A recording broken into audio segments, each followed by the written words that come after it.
2, the cosmic manifestation, chapter 5, the cause of all causes, and verse number 33. Om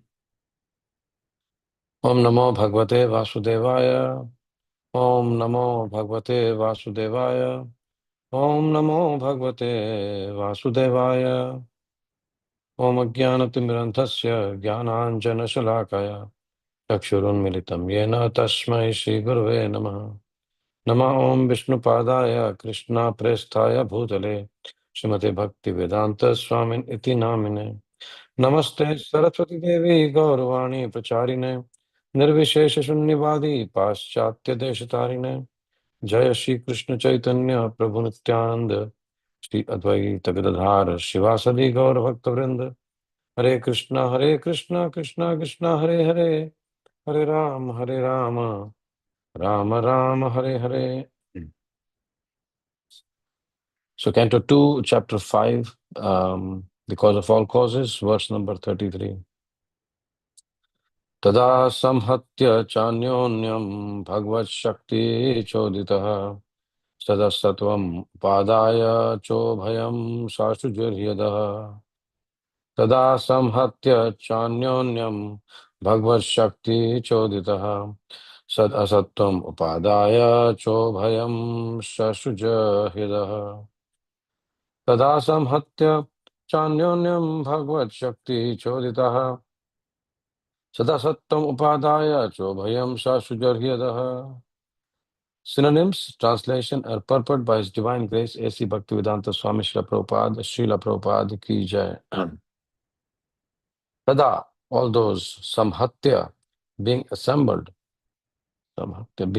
cha, also, anyonyam, one another, bhagavad, by the personality of Godhead, Shakti, energy, chodita, being applied, sat asatvam, primarily and secondarily, upadaya, accepting, cha, also, ubhayam, both, sashujaha, came into existence, he, certainly, adaha, this universe. Translation. Thus, when all these became assembled by the force of the energy of the Supreme Personality of Godhead, this universe certainly came into being by accepting both the primary and the secondary causes of creation. In this verse, it is clearly mentioned that the Supreme Personality of Godhead exerts his different energies in the creation. It is not that he himself is transformed into material creations. He expands himself by his different energies as well as by his plenary portions. In a corner of the spiritual sky of Brahmajyoti, a spiritual cloud sometimes appears, and the covered portion is called the Mahatattva. In the corner of the spiritual sky of Brahmajyoti, a spiritual cloud sometimes appears, and the covered portion is called the Mahatattva. The Lord then, by his plenary portion, as Mahavishnu, lies down within the water of the Mahatattva, and the water is called the causal ocean, Karana Jala. While Mahavishnu sleeps within the causal ocean, innumerable universes are generated along with his breathing. These universes are floating and they are scattered all over the causal ocean. They stay only during the breathing period of Mahavishnu. In each and every universal globe, the same Mahavishnu enters again as Garbhodakshayi Vishnu and lies there on the serpent-like Shesha incarnation. From his navel sprouts a lotus stem, and on the lotus, Brahma, the Lord of the universe, is born. Brahma creates all forms of living beings of different shapes in terms of different desires within the universe. He also creates the sun, moon, and other demigods. Therefore, the chief engineer of the material creation is the Lord himself, as confirmed in the Bhagavad Gita 9.10. It is he only who directs the material nature to produce all sorts of moving and non-moving creations. There are two modes of material creation: the creation of the collective universes, as stated above, done by the Mahavishnu, and the creation of the single universe.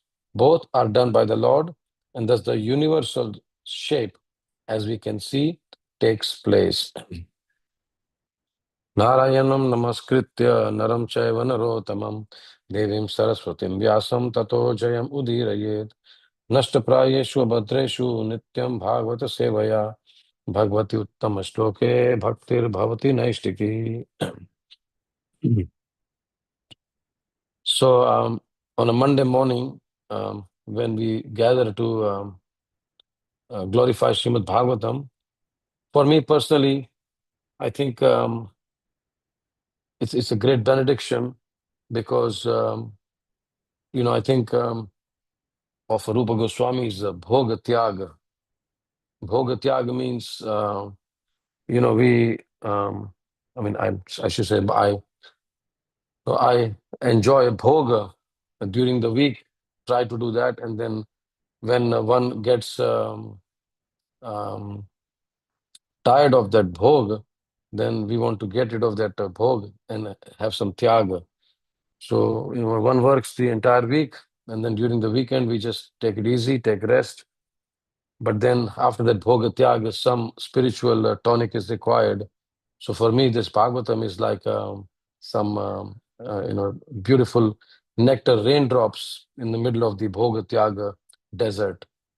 Um, that's what the weekend, that's what we feel, that over the week we work so hard, then we want to not work and then just rest over the weekend, and then again the Monday starts. So normally it's just sort of work hard, then a bit of relaxation, little bit of sense enjoyment somewhere, and then Srimad Bhagavatam pours some nectarian water on this desert-like heart. Today also is Mahashivratri, according to the Gaudiya Vaishnava calendar. Of course, in India and many other temples here, they celebrated yesterday. But according to our Gaudiya Vaishnava calendar, the Shivratri is today. Of course, Prabhupada said, sometimes, we can celebrate, but otherwise there's not much celebration or fasting or anything prescribed by Srila Prabhupada. And even Prabhupada quotes in the scriptures, and he writes in Krishna book, that sometimes Nanda Maharaj and the cowherd boys, they want to go to Ambikavan, and they want to worship Lord Shiva there. As far as we are concerned, Bhagavatam states, Vaishnavanam yatha Shambho, Nimnaganam yatha Ganga, Devanam achuto yatha, Vaishnavanam yatha Shambho, Pranardiko tatha. So basically in Purana, Bhagavatam is the highest. Among the Vaishnavas, Lord Shiva is the highest. And one of the names of Lord Shiva is Ashutosh. He gets pleased very easily, and he also gets angry very easily. So we go to Lord Shiva with an understanding that, oh, you who you are the highest Vaishnava, the greatest Vaishnava, please allow me, please give me some bhakti and allow me to worship your worshipable Lord Shri Krishna. So this is the mood we should have on Shivratri day. There are, of course, devotees who have got Shiva deities on their altar, which is nice because, of course, he's one of the Vaishnavas. And then we worship Lord Shiva like that in the form of a Vaishnava. So here, Bhagavatam actually now is taking us to the origin of the creation. This is a time when Brahmaji was not present. And Bhagavatam is trying to bring focus to our consciousness. It's trying to upgrade our consciousness to Krishna consciousness, from material consciousness to Krishna consciousness. We can see in this purport, Prabhupada is speaking about Mahavishnu, about Garbhodakshaya Vishnu, about Shesha incarnation, about the Lord himself as the primary creator. So when we study this verse and the purport, we can understand, yes, our Lord, who is so close to us, like almost all of us have got deities in the house. The Lord is, just in the house. He's so close to us in the heart also. But again, he is the primary creator. And we can understand that, yes, imagine the magnitude, imagine the unlimitedness of the Lord. From every breath of Mahavishnu, millions of universes are coming out from the pores of his skin. And every inhalation, all these universes are again going back into his being. So just one breath of Mahavishnu, the entire, material existence is happening here.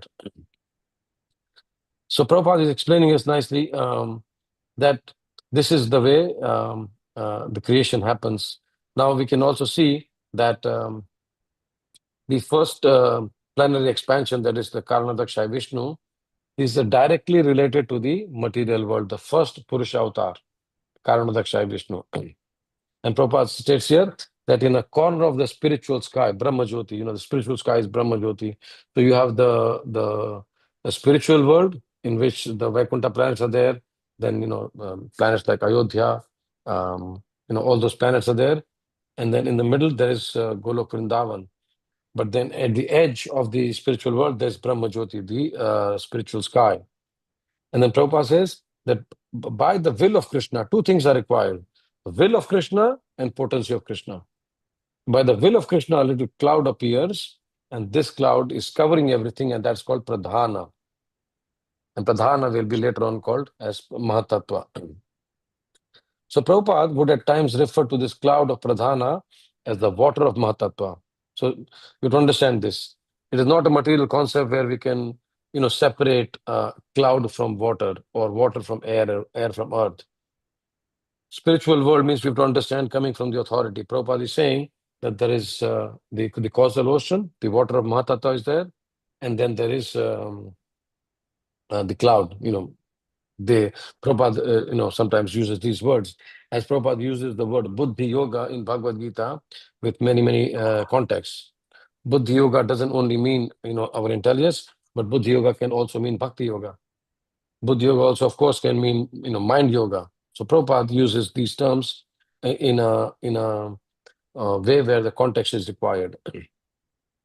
So this is the causal ocean, and this is the primal substance, and this is the ingredient cause of everything in the material world. In the material world, everything comes out of this Pradhana, then Mahatattva, and this cloud of the Pradhana. So Mahavishnu is sleeping, as Prabhupada says here in this purport, that he's sleeping on this causal ocean, and he's sleeping on again his own expansion, Sheshanag. He's sleeping on Shesha, and so when Mahavishnu is sleeping within the causal ocean, and then when he's sleeping, so when he exhales, innumerable universes come out. And then when he inhales, innumerable universes go within him.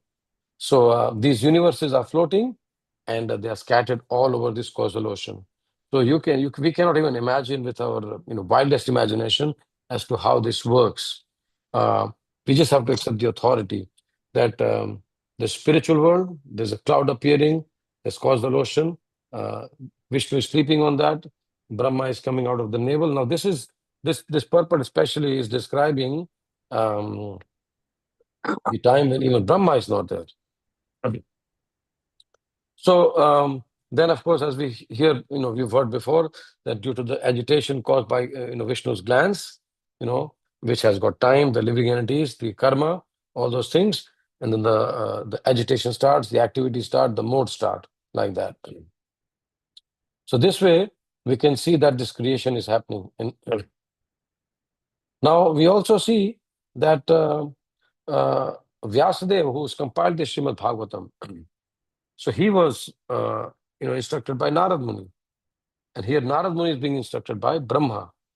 But the way Brahma also instructs Narad Muni is being glorified also, in the previous verse we read yesterday, where Brahma is saying that, "O Narada, you are the best of the transcendentalists. You are the best of the transcendentalists." And in the one of the previous verses, Brahma is speaking about Narad Muni. He says Brahma Vittama. Vittama, the word is similar to Uttama. So he's Brahma. Brahma means transcendental knowledge. So Narada is the one who is the best knower of transcendental knowledge. So even in this simple conversation, Brahma is glorifying Narad Muni.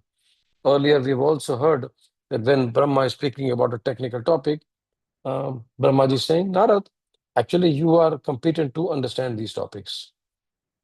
So we can learn so many things from this conversation, that yes, the Lord is there. Brahma glorifies Narad Muni. And Vyasdeva, of course, Vyasdeva is a Trikalagya. Trikalagya means one who knows past, present, and the future. So Vyasdev, when after getting instruction from Narad Muni, he's meditating again, and then he could see, what happened in the past, like, eons of time. And then he could see how this creation was happening, and then he's writing this down. So this is happening in the past when the creation happens. He can see Narad Muni also, Vyasdev also could see the present, and he could also see the future in the coming chapters. In the third canto, especially when Kapiladev is speaking to Mother Devhuti, again the same creation is explained, from a little different angle and a little bit more detail. So we would see this theme of creation is being described, a few times, but the whole point is that through this theme of creation, the Lord is glorified. So, as I said, third chapter, 26th verse. Third canto, 26th chapter. Kapil Dev is again explaining this, the process of creation here. Now, when we understand our situation in comparison with what's happening here, we can understand how insignificant, how puny we are, both in the matter of size and the matter of time. As we see, imagine several universes are being created just within one breath of Mahavishnu, right? So for Mahavishnu, the time of one breath, is just like for us, probably 4 or 5 seconds, 6 seconds, 10 seconds. But Mahavishnu, 6 or 10 seconds, all the creation, all the universe are created, and they are again annihilated. So even time for Mahavishnu, which is time, of course, as we know, is a catalyst. Time is the mixing ingredient of all these things, whatever activities are happening in the material world. So when we understand the comparison, for us, the false ego always says, I am the controller. In this time, I'm going to achieve this. In this much time, I'm going to achieve this. One time I was hearing a class by Devamrita Maharaj, and he was saying that even when devotees try to sort of, with a feeling of pride, manage time, into inverted commas, manage time. We say, Prabhu, how can you do so much? Prabhu, I manage my time nicely. But when we try to manage time, we forget that time is the impersonal feature of Lord. So this kala, this time, even according to the size and the time, we are very insignificant. Imagine, millions of universes coming out of the pores of the Lord, the size, and then the time is that is happening within just a fraction of a second, just in a breath. We hear the famous story of His Holiness Tamal Krishna Maharaj. Of course, he is the only one who narrates this story out of his humility and out of a lesson to be learned for all of us. The necessity of the lesson to be learned by all of us. So in Detroit, Prabhupada was there and Tamal Krishna Maharaj was there. Tamal Krishna Maharaj entered Prabhupada's room, and Prabhupada was discussing some things. And then we all know the story where Prabhupada said that imagine Krishna, then he expands into Balram, then Chaturvyuha, the second Chaturvyuha, then 3 Vishnus. Out of Mahavishnu, out of one breath, millions of universes are created. And in one corner of that material creation, there's a universe, which is, we call it the Milky Way or the galaxy. And in the entire, that creation, there are our solar system. And in that entire solar system, there is one Earth planet. And on the entire Earth planet, there's one country called America. And in that country called America, there's a little city called Detroit. And in one of the suburbs of Detroit, there's a little temple, Harekrishnatemple. And in that, there's a little jiva called Tamal Krishna. And he thinks, I am the enjoyer and the controller. Of course, Tamal Krishna Maharaj, narrates the story out of his humility and out of the instructions for us to learn, by Srila Prabhupada. So this way we can understand that Bhagavatam again and again brings to the focus our attention to the Lord. Um, Whenever our false ego props up, not whenever, all the time it is happening. So I'm doing this, I'm the doer. We should understand that let Krishna handle our life. Let Krishna take control of our life. And how can that be done? By following the practice of devotional service. Because when we practice devotional service, when we are chanting our rounds in the morning, we're actually begging Krishna for devotional service. We're begging Krishna for some shelter. We're begging Krishna that please forgive me for all my misdoings. So when we have this mood of humility, the spiritual life progresses and the false ego is getting suppressed. We actually come to the right understanding of our form as the servant of Krishna. Uh, Even Balaramji, there's a nice verse which describes Krishna, how, even when he's the creator, how um, um, uh, Balaram is describing Krishna as how everyone, how powerful is Krishna's lotus feet and the dust of Krishna's lotus feet. This verse is coming in the 10th canto where the story of Samba is given. Very, very beautiful story. And it's, it's, it's, it's the story with all the twists and turns, right? Where, you think, okay, this is going to happen now, but again, it takes a turn. This is going to happen now, it takes a turn. So we'll recite the prayer first. What Brahma says. It's not a prayer, but it's a nice verse describing Krishna. Yasangri pankaj rajo khila lokpaler mauli uttamer dhritam upasita tirtha tirtham Brahma bhavoham api yasya kala kalaya Shrishchodvahe machiramasya nipasanam kwa. Very beautifully, um, Balramji describes Krishna. And who is he speaking to? He's speaking to the Kauravas. He says, the dust of Krishna's lotus feet, which is the source of holiness for all places of pilgrimage. So we can see we go to pilgrimage and we want to be purified. But the source of this holiness for the places of pilgrimage is coming from the dust of Krishna's lotus feet. Now, this dust of Krishna's lotus feet is worshipped by all the great demigods. So that Balramji says that the dust of Krishna's lotus feet, which is the source of holiness for all the place of pilgrimage, is worshipped by all the great demigods. The principal deities of all planets are engaged in his service. The principal deities of all planets are engaged in his service. So we are talking of all the universe's creation, all the planets' creation, all the presiding deities are there. But then all the principal deities of all the planets are engaged in whose service? Krishna's service. And Balaramji then goes ahead, he says, and these people, these deities, the demigods, consider themselves most fortunate to take the dust of the lotus feet of Krishna on their crowns. We see in the Brahma Viman, the first Lila where, Brahma goes to Krishna and he tells the god, tell him Brahma has come. And then Krishna asks, which Brahma? And then immediately when Brahma realizes, he bows down. Hundreds and thousands of Brahmas are coming and bowing down to Krishna. So again, it's as mentioned here by Balaramji, that these demigods consider themselves most fortunate to take the dust of the lotus feet of Krishna on their crowns. It's a very nice verse we should meditate upon. And then Balaramji continues, great demigods like Lord Brahma. Now here, Brahma is explaining to Narad Muni, he is the creator. So great demigods like Lord Brahma and Lord Shiva, and even the goddess of fortune and I. So Balaramji says, even me, we are simply parts of Krishna's spiritual identity. And we also carefully carry the dust on our heads. Just imagine this. Even though, we don't have the, of course, some of us went to Vrindavan, so we carried the dust of Vrindavan, the water of Yamuna, the dust from Govardhan.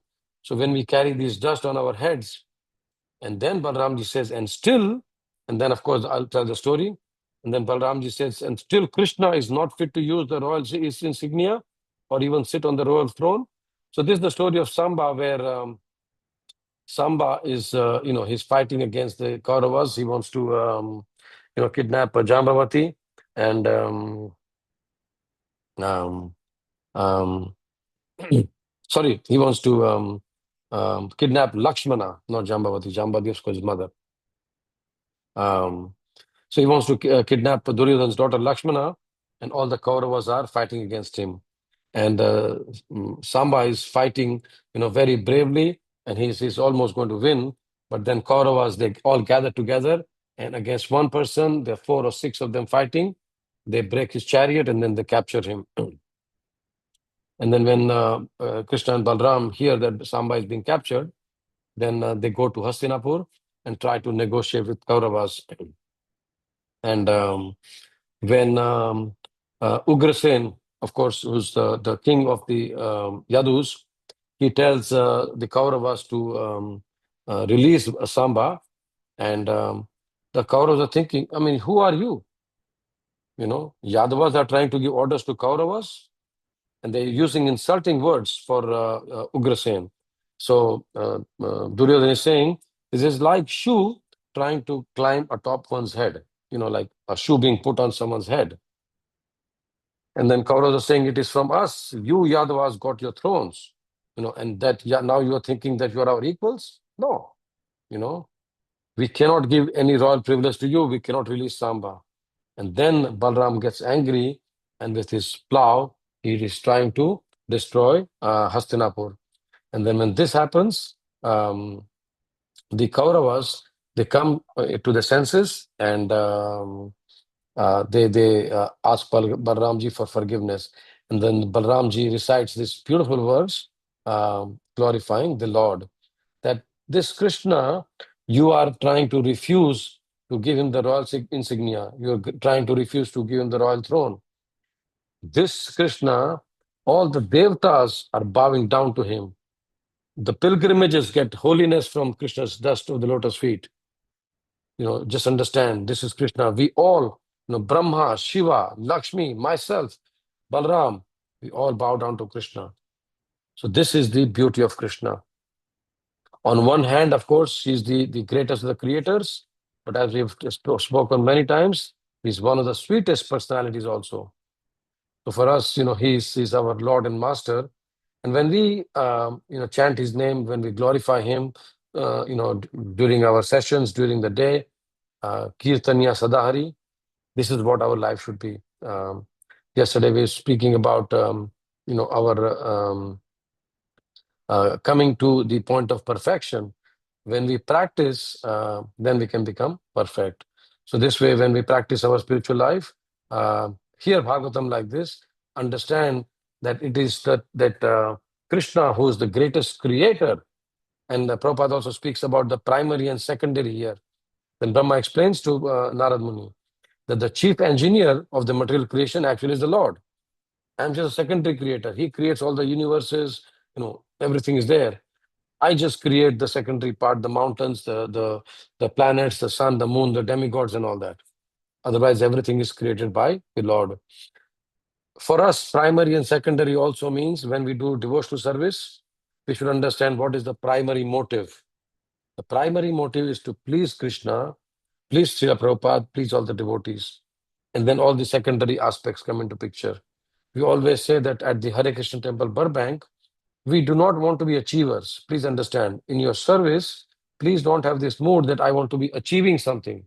I want to perform the best, I want to give the best. No, we want to be the receivers of mercy. Of course, we want to offer best to Krishna, yes, but at the same time, not at the cost of other standards. So we want to be the receivers of mercy by being all-inclusive, including everyone in whatever services we are doing. Even if someone is not doing the service perfectly, we should understand that, yes, they have to be included. And this way, we can achieve mercy, we can receive the mercy of the Lord by understanding his greatness, by understanding his sweetness, and by performing our services in a manner that not only pleases the Lord, but also pleases the devotees. Grantraj Srimad Bhagavatam ki jai, Srila Prabhupada ki jai. Hare Krishna, Krishna Krishna, Hare Hare. Hare Ram, Ram Ram, Hare Hare. Any questions or comments? Any reflections?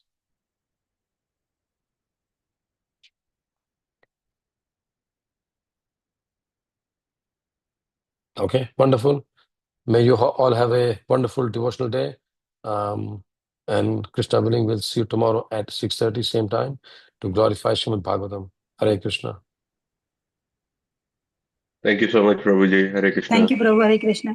Thank you, Prabhu. Hare Krishna. Hare Krishna. Have a blissful day. Hare Krishna. Thank you, Prabhu. Hare Krishna. Thank you, Prabhuji. Hare Krishna. Thank you, Prabhuji. Hare Krishna. Hare Krishna.